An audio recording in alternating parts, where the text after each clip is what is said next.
എടപ്പാളിൽ സ്വകാര്യ ബസ്സിടിച്ച് റോഡ് മുറിച്ചു കടന്ന തമിഴ്നാട് സ്വദേശി 53 വയസ്സുകാരനായ മാരിയപ്പൻ മരണപ്പെട്ടു. തമിഴ്നാട് സ്വദേശിയായ ഒരാൾക്ക് ഗുരുതരമായി പരിക്കേറ്റു. ബസ് ഓട്ടോറിക്ഷയിലും ബൈക്കിലും ഇടിച്ചതിനെ തുടർന്ന് ഓട്ടോറിക്ഷയിലും ബൈക്കിലും ഉണ്ടായിരുന്ന 2 പേർക്കും പരിക്കേറ്റു. ഇന്ന് കാലത്ത് 8:30യോടെയാണ് അപകടം.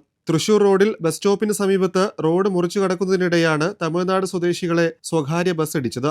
ഗുരുതരമായി പരിക്കേറ്റ് റോഡിൽ കിടന്ന ഇരുവരെയും നാട്ടുകാർ ചേർന്ന് എടപ്പാളിലെ സ്വകാര്യ ആശുപത്രിയിൽ എത്തിച്ചെങ്കിലും മാരിയപ്പൻ മരണപ്പെട്ടിരുന്നു.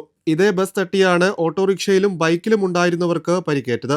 ഇരുവരെയും എടപ്പാളിലെ സ്വകാര്യ ആശുപത്രിയിൽ പ്രവേശിപ്പിച്ചു. ചങ്ങരകുളം പോലീസ് സ്ഥലത്തെത്തി മേൽനടപടികൾ സ്വീകരിച്ച് അന്വേഷണം ആരംഭിച്ചു.